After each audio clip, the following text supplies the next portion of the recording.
Spannend in diesem Projekt ist der ko-innovative Ansatz.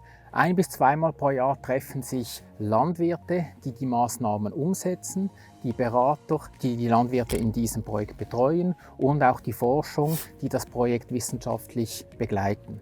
Diese 3 diskutieren an diesem Workshop, was ist gut gegangen, was können wir verbessern, um noch mehr Pflanzenschutzmittel zu reduzieren, um die Maßnahmen praktikabel zu machen, und auch zusammen werden neue Ideen gesammelt, die dann nächstes Jahr umgesetzt werden können. Avec des semis plus précoces, on a toujours aussi un petit peu la problématique de l'allongement qui revient. Enfin, je ne sais pas si tu as constaté d'autres choses ces dernières années, mais je pense qu'il n'y a pas beaucoup de soucis de gel sur les colzas qui sont Du tout. pas attaqués. On n'a jamais eu de problème. On a eu une fois une année, une paire d'années, mais il est reparti. Mais c'est vraiment, ça a été des gels pendant l'hiver. Alors, l'objectif de ce projet PestiRed vise à une réduction de produits phyto de 75%. Alors, j'ai intégré le programme PestiRed parce que j'ai pour l'ambition de faire une conversion dans le bio dans le futur. Et du coup, j'en ai vu l'opportunité d'acquérir de nouvelles connaissances. Im Projekt PestiRed nehmen 68 Landwirtschaftsbetriebe teil. Dies in 3 Regionen. Einerseits im Kanton Solothurn 20 Betriebe, dann im Kanton Waadt 40 Betriebe und im Kanton Genf 8 Betriebe. Im Kanton Waadt sind die 40 Landwirtschaftsbetriebe noch in 3 Gruppen unterteilt. Jeder Landwirt hat dann eine innovative Parzelle und eine Kontrollparzelle. Auf der Kontrollparzelle bewirtschaftet er den Boden wie üblich. Auf der anderen Seite haben wir eine innovative Parzelle, wie eben gerade hinter mir. Das ist eine innovative Parzelle, auf der der Landwirt vorbeugende Maßnahmen umsetzt, um möglichst den Einsatz von Pflanzenschutz reduzieren zu können.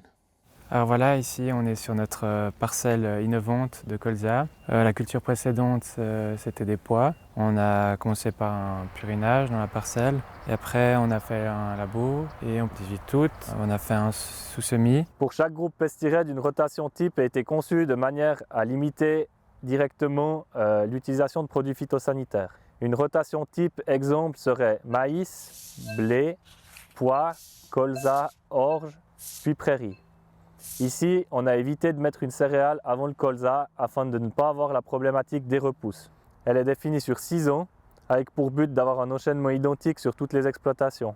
In PestiRed ist ja das Wirkungsziel eine Reduktion der Verwendung von Pflanzenschutzmitteln um 75%. Dies mit vorbeugenden Maßnahmen und mit einer maximalen Reduktion des wirtschaftlichen Ergebnisses eines Betriebes von 10%.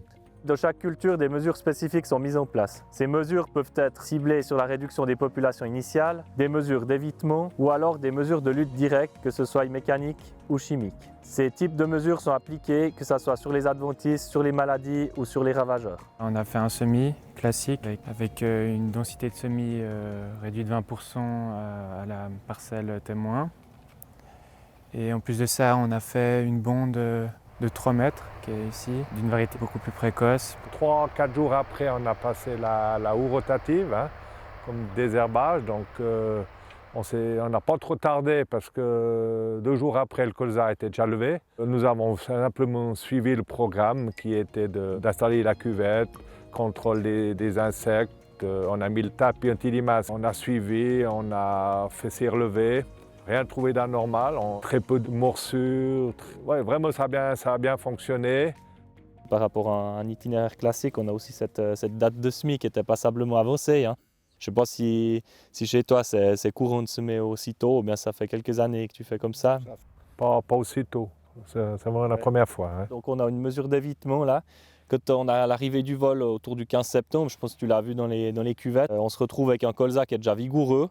Et puis malgré quelques trous dans les feuilles qu'on peut constater, il a pu supporter l'attaque et on n'a pas eu de dégâts par rapport à l'altise adulte. La mesure d'évitement la plus simple, c'est le décalage de la date de semis. On va mettre en place la culture à des périodes peu propices pour certaines adventices ou alors à des périodes qui ne sont pas situées dans les vols principaux des ravageurs. Ainsi, on va limiter la pression sur la culture. D'autres mesures seraient par exemple les sous-semis ou les plants de campagne qui vont attirer les ravageurs et ainsi aussi diminuer la pression sur la culture. Autre intérêt du sous-semis, en plus des insectes, on a parlé de semer le colza moins dense, donc on va apporter plus de lumière, plus de place pour les adventices. En apportant ces plants de campagne, on va combler ces espaces avec des plantes qu'on connaît. Je pense que tu ne te fais pas trop de soucis par rapport à la gelivité de tes plants de campagne. On voit déjà les premiers nigères et puis les févroles qui courbent la tête. Hein, les nigères qui sont déjà complètement terminés. Là, ils ont gelé, même avec ces petites gelées matinales qu'on a eues ces jours. Je ne sais pas ton avis par rapport à ça, si ça te pose un souci, ces plombs de compagne comme elles sont maintenant. Bon, c'est un peu plus ça sur les bords, mais je ne fais pas trop de soucis. Ma question que je peux avoir, c'est de savoir s'il y a une intervention au printemps. Alors là, on va voir comment l'hiver se fait, on va laisser voir le développement de la culture, voir un petit peu si le couvert gèle bien. Ça sera au printemps de voir si on a quelque chose qui reprend, qui germe, et puis voir aussi la possibilité d'un sarclage éventuellement en fonction des résidus qu'il y a dans la parcelle.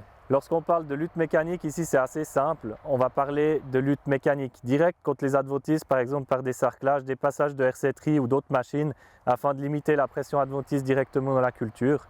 Mais aussi avant la culture, ça peut être l'intervention avec un déchômage ou avec un labour avant la mise en place de la culture. Au niveau des méthodes de lutte chimiques, on va beaucoup travailler sur de la réduction de dose, que ça soit par une réduction globale de dose ou alors des applications ciblées, que ça soit en bande ou sur des zones cibles de la parcelle. Le colza a fait son chemin, il a levé. La couverture a mis un peu plus de temps. Il y a eu quelques mauvaises herbes annuelles qui ont levé, mais on ne faisait pas trop de soucis parce qu'on sait qu'elles vont crever, surtout sur les bords. Hein. On constate, dans ce système, c'est vraiment les bords qui sont un peu plus sales. Et voilà, donc on en a aujourd'hui où le colza est magnifique. Mit diesen Projekten möchten wir neues Know-how schaffen, neue Erkenntnisse erarbeiten. Zum Beispiel wollen wir wissen, welche Maßnahmen sind auf dem Betrieb umsetzbar, welche Maßnahmen haben welche Wirkungen auf die Nützlinge zum Beispiel oder auch, was sind die Konsequenzen für das wirtschaftliche Ergebnis eines Betriebes. Das ist in Bestired sogenannte Lernziele. Agroscope begleitet das Projekt wissenschaftlich. Die Forschungsanstalt hat die Aufgabe zu schauen, ob wir das Wirkungsziel und das Lernziel erreicht haben. 61, c'est le trèfle d'Alexandrie du coup qui dépasse. Alors nous pour le suivi adventiste des parcelles, on va effectuer 3 types de notation par parcelle, à 3 périodes dans l'année. La première période c'est après les désherbages d'automne, après les désherbages de printemps et avant récolte. La première notation qu'on va faire, c'est un inventaire de toutes les espèces qu'on va trouver. Donc on parcourt un W, c'est la méthode assez classique dans les relevés de flore. Et ça nous permet de couvrir toute la parcelle et de noter toutes les espèces qu'on retrouve. Donc on retient un peu les espèces adventices qu'on voit tout au long du trajet. Et à la fin, on va leur attribuer une note d'abondance et préciser si on les voit en graines ou pas. Sur ce trajet aussi, on va poser des cadres, donc on en pose 8 nous, et on va faire des estimations de volume, culture et adventices et sous-semis quand il y en a. La dernière notation qu'on fait, c'est des biomasses et ça, on va le faire juste avant récolte. Donc sur ces cadres, on va couper tout ce qu'on trouve, culture, sous-semis et adventices, et ensuite on sèche en laboratoire pour voir un peu les biomasses de chaque catégorie.